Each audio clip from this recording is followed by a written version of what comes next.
Castle Street is one of the oldest streets in Reading, being the historic route into the town from the west. In this first photo from 1890, you can see what is now Castle Hill. At this date, the hill doesn't officially start until after Carey Street. The Horse and Jockey pub is on the right-hand side. This was one of the coaching inns that used to pepper the road from London to Bath and Bristol. The pile of building material and rubbish on the right-hand side reminds us of one of the old complaints made about the town by John Mann 100 years earlier. Describing Castle Street in 1810, he said that each house had a pretty little dunghill before it, composed of road dirt, ashes, straw, dung, turnip parings, cabbage leaves, etc. But these last are not so plentiful as might be wished, owing to some all-devouring hogs who are continually plundering these precious compounds of the greater part of their beauty. One of the most prominent buildings in the street is St Mary's Episcopal Church, which was built in 1798 on the site of the county jail, which allegedly housed John Bunyan for a while on account of his illegal preaching. Prior to that, there is evidence that it was a Franciscan friary. Other buildings of note include the Sun Inn, which is one of the oldest coaching inns in the town, and it has remains of Norman architecture in its framework. Lidford House, currently the offices of Rowberry Morris, which was built as an elegant townhouse in the reign of Elizabeth I. And finally, the Castle Street almshouses, built in 1867 as a replacement for the earlier Thomas Vatchell almshouses, which were constructed in 1634. Here we are looking down Castle Street in 1910, with the tram lines and overhead wires showing a change in transportation. The trams led to more housing development in the suburbs, with many wealthier families moving out. Castle Street was still a moderately thriving shopping area though, and it stayed like this right up until the 1960s. Here's an aerial shot from about 1925, with Castle Street to the left and Bowsier Square ringed.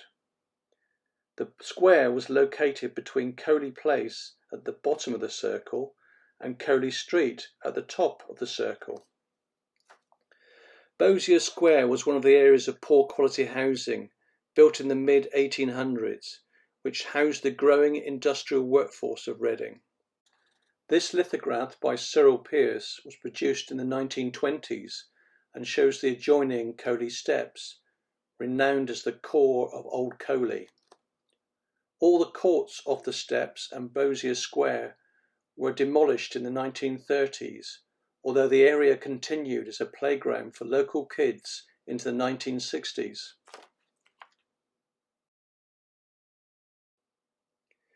This photo takes us forward in time to the present day.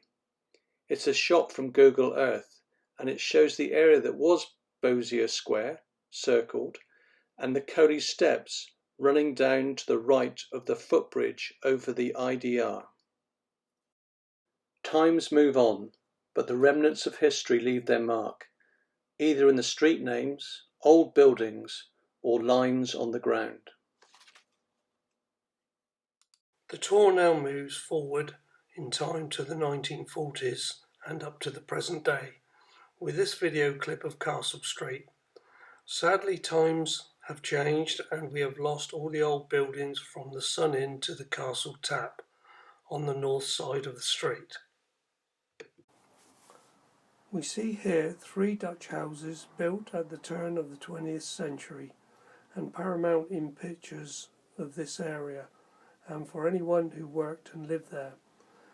The camera now swings round to the existing building, standing on the same site as the car dealership of Vincent's after it was demolished. But let's go back to the early 80s with these next photos of the site. We can now see the back entrance to the showroom and the parts department of the garage just before the closure. We now move on to this photo, which shows a side view of the car showroom and of the 3 parked vehicles in the picture. The red Morris Marina was mine. The final view of the car park shows Castle Street in the background and the remnants of the parts manager's office, Mr. Tony Booth. And I was one of the last people to see the end of the complex before the bulldozers moved in. This picture shows the staff of Vincent's and Morris garages combined, just before the closure. The people in the picture from left to right are Norman Sebich, Stan Johnson, Howard Taylor, Barry Gollop, Nobby Evans, Bob Fowler, Derek Miles and myself, Graham Turner. During the war, Nobby Evans served in the Tank Corps in Africa as an engineer, repairing armoured vehicles, and his regiment was referred to as the Desert Rats. This video was taken from the north side of Castle Street, showing the junction of Coley Place as it is now. But let's go back to 1983 with this photo showing the front entrance to the service department of the car dealership. If you look up Castle Street from the roundabout on top of the IDR, you'll see this. But going back to the shutdown of the garage, we can see the front of the showrooms and the parts department. We now look down Castle Street towards the town. You can see Phoebe Custon's house, which is the pink building on the right, and after that the almshouses with Tunbridge Jones selling soft drinks in the background. I would now like to pass the narration over to the voice of the late Doug Noyes for his description and photos of the rest of Castle Street. This was beside the pub. Their main building is hidden behind White's taxi garage. Next door to White's is Hutchinson's, the tobacconist, and then Lyne's, the confectioner's. I think Mrs. Lyne moved up to Wednesday Road when this place was demolished. Next you can just see the edge of Len Watts, who had a shoe repair shop. Following on down Castle Street from Len Watts is the entrance to Bartlett's Cottages. The shop on the other side was a dress shop. It was run by Mrs. Goodchild, though I believe she moved out a long time before this picture was taken. However, her neighbour, Trustrom's, the grocer's, was well known. Next was Young's, the rope and tent manufacturers. Beside them is the entrance to Pine Court and Stafford Terrace. The last building before the clearance is Avery, the scale people. Now, all of that is gone. Looking up Castle Hill from this position, we can see the south side. This side of Castle Street looked like this in 1967. Haddock's, the builders, was on the corner of Coley Street. That's a road that's been swallowed up by the development. Further up is the Kennet Arms, one of the many pubs that also disappeared. Beyond that, you can just see Reading Garage's second-hand car depot.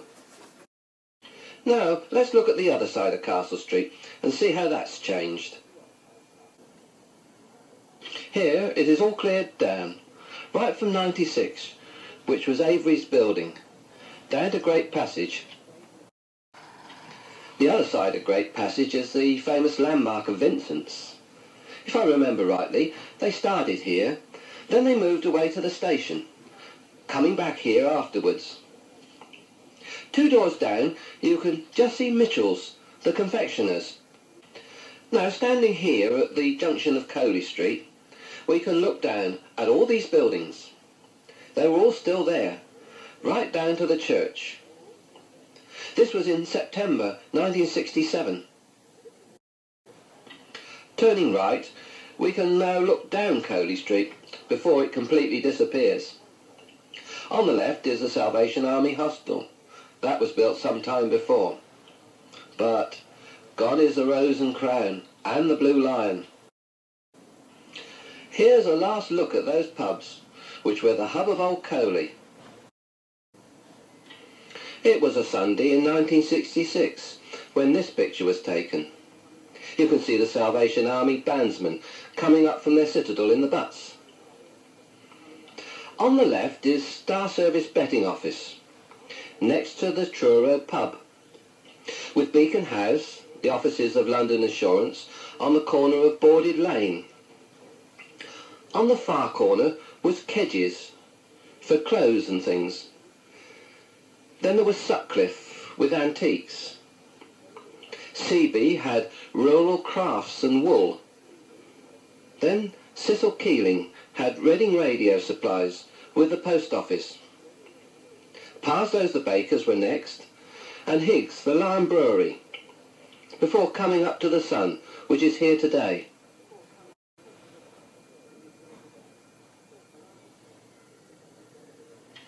By 1972, demolition was well on the way. These are the empty buildings of Nash the Jewellers, Anstey the Butcher, and Townsend the newsagent. The betting shop, then the Truro, right down to Boarded Lane, while beyond was completely down. In the next few pictures, watch out for the churches. Just over 2 years later, in January 1975, the building of the courts and the police station are well underway. In June of that year, the shape of things to come were quite noticeable. See, the roof of the police station was in place. Further down, the red brick of the magistrates' courts contrasts with the old buildings of the Sun. Looking back up Castle Street,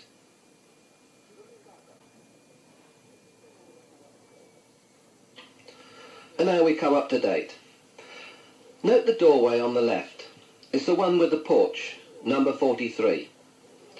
And we will see just what all these new buildings on the right have replaced. Taken in 1966, the lower left-hand side of Castle Street is much the same. But memories flood back of those on the right. From the Truro right up to Vincent's in the distance. Boarded Lane. Beacon House on one side and Kedges on the other.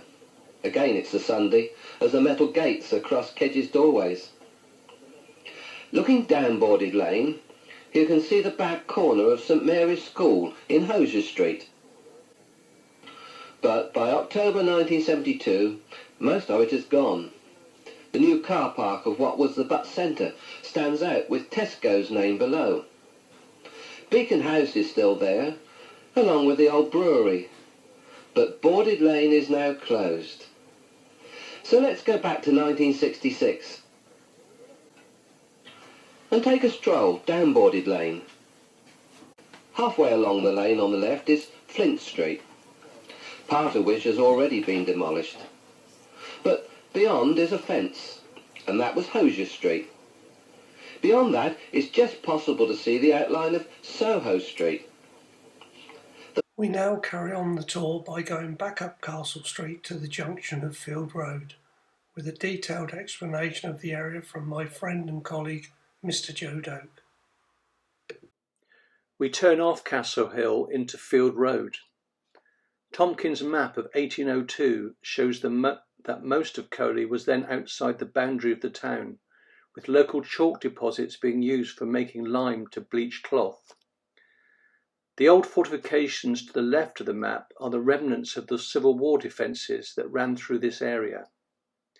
It has been estimated by local historian Sarah Griffin that they were as tall as a double-decker bus. As we will see later, they still leave a mark on this area. Little Coley Farm buildings are located where St Saviour's Church is now. Soon after this map was drawn, the farm buildings became Coley Pottery. This map from 1875 shows the route of the road that was to become Field Road later. The only house in Field Road at this time is what is known as the White House, which is shown in light blue. The houses just to the northeast of the White House, shown in yellow, was said to be a conversion of an old Tudor building on the site called Commercial Hall. Gordon Spring, who worked in Reading Council Surveyors Department from 1923 until 1967, recounts a story that Commercial Hall was built to check and weigh wool that came into Reading on small barges from West Berkshire along the Kennet and Holybrook waterways. He was told that the original building was made of flint with an ecclesiastical appearance with stone tracery windows. Between 1810 and 1840, intensive brick and pottery production took place at Coley Pottery and also at Castle Hill Kiln, which was located further up Field Road. Use was made of the local chalk deposits to help fire the bricks. The purest chalk was deep mined from under Field Road. Castle Hill Kiln was operated by James Elisha, Sr., and then by his son until 1848, when Samuel Collier took on the lease. Collier also ran the adjoining Avenue Works, which covered what is now Boston Avenue, Holybrook Road, and most of Coley Wreck. Coley Pottery and Castle Hill Kiln ceased operating in the middle of the 19th century, and the site was eventually redeveloped from about 1875, when the southern part of Field Road, Garnet Hill and Dover Street were laid out and houses were constructed. This photo shows the first phase of development at the south end of Field Road, which was then called Weston Street. St Saviour's Church has now been built at the south end of Field Road on the site of Coley Pottery, along with St Saviour's Terrace and Church Terrace. Houses have also been built further up Field Road on the site of the old Castle Kiln and the deep chalk mine workings around it. Here we are in 1910, when the terrace of houses in the northern half of Field Road have been added, built around the turn of the century. Their patterned brick frontages led them to being included in the Russell Street and Castle Hill Conservation Area when it was designated in 1974. Sitting in the back gardens of the terrace is a prominent mound that is almost certainly part of the old Civil War fortifications.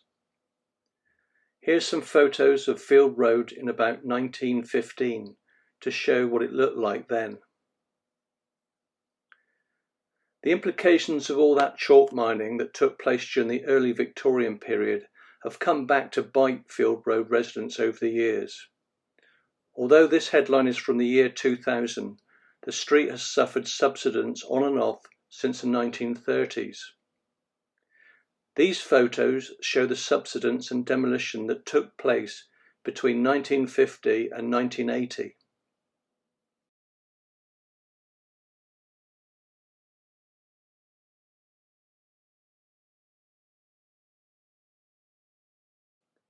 The latest and thankfully last incident began on the 4th of January 2000, when a hole appeared in the front garden of number 6 Field Road.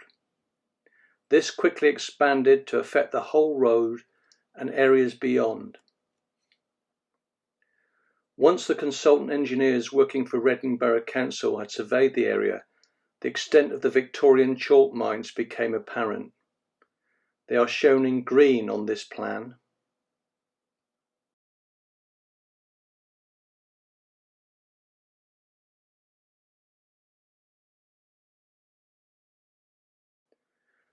About £12 million of EU and UK government money was spent on ground stabilisation in the area.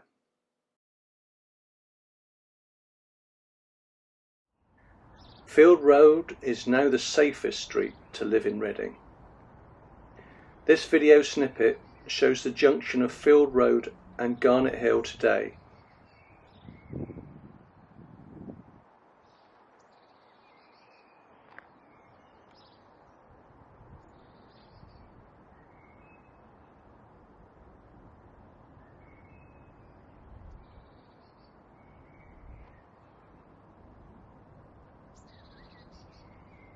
Let's move on now into Dover Street. now come round to Garnet Street, and one of the pinnacle shops in my memories from the 50s and 60s is Jerry Allerton's Fish and Chips on the left-hand corner of this picture. He was a very kind man, and I remember in my childhood he sold me some chips and crackling for 2D in old money. It was brilliant. On the left of Garnet Street we have a friend of mine, Marcia Tegg's house, who lived there in the 60s. I worked with her father, Jim Hughes, at Morris Garages. He was a great man and friend. The camera now swings round to the bottom of Dover Street. This is where my good friend Colin Hawkins used to live with his sister Lynn. I used to work with him at Morris Garages. He was apprentice to Arthur Goodenough, working on Van den Pla 4-litre R's with Rolls-Royce engines. Houses lined both sides of this street, and on the right-hand corner lived the Fowler family. The youngest girl could do somersaults on the right-hand rails on the side of the hill. Now to the famous Stony Hill, as it was known. In the history it could have been the entrance to the chalk mine. However, in the late 50s we used to go down this hill on go-karts with spotters at the junction of Wolsey Street to make sure no traffic came along. The aim was to get as far as the Holy Brook in Brook Street West.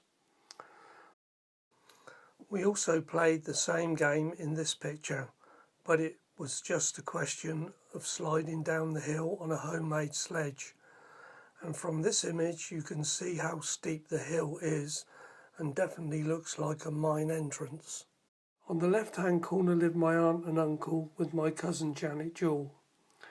The living quarters were in the basement, and the entrance was through the gateway on the side of the hill. The whole family spent lots of lovely Christmas parties there. Accessing it was slippery in the snow, but my Uncle Ken usually cleared the snow before we got there. Next to the house lived the Sayers family, and at the end of the row of terrace houses was the famous hole in the wall.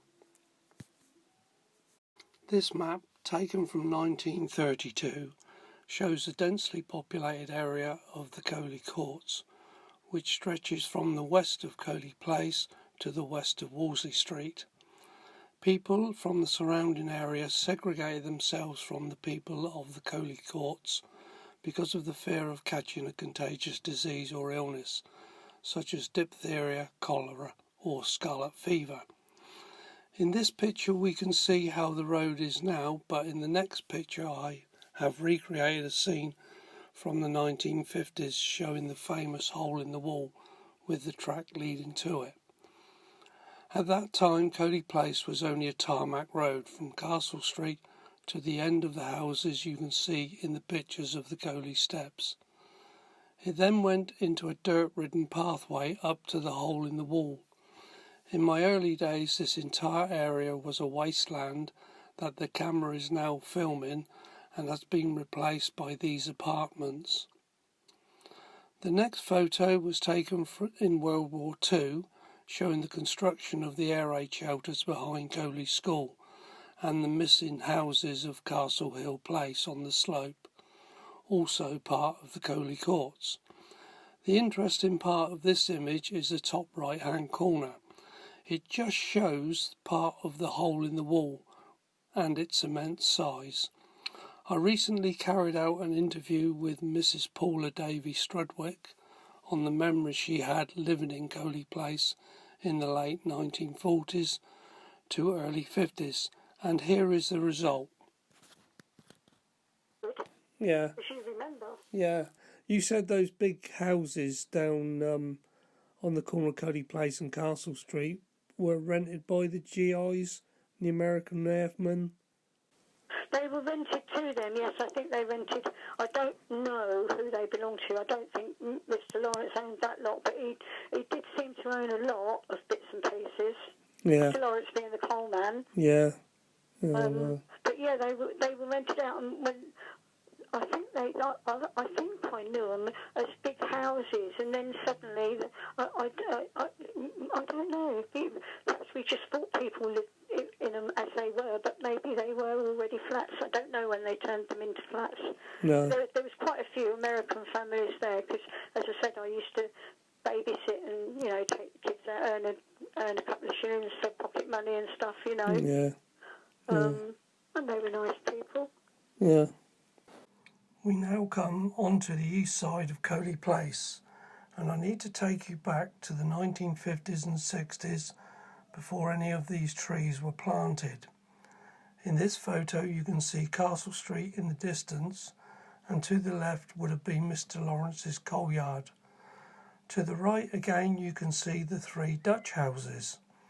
Now let's take a look behind those trees. We can now see the 4-roomed air raid shelter with linking corridor where we played hide and seek and war games. The rooms 1 and 4 had a hole knocked in the back for reasons unknown. We now look at this picture, courtesy of Callum Cromwell, showing the front of the shelter and the entrance. Just to the right there was a blast wall protecting the access to the corridor. The childhood dare was to step across the gap from the flat roof on the shelter to the top of the blast wall. The frightening thing was, if you missed your footing, there was a 3-metre drop onto brick rubble on the other side.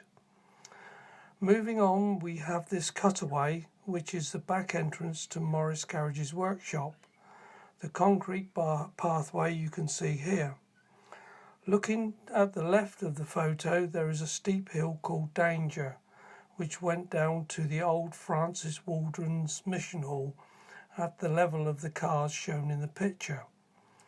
The memories I have of sliding down this hill on sheets of corrugated tin bent up at the ends to put your feet in, similar to the mats on a helter-skelter.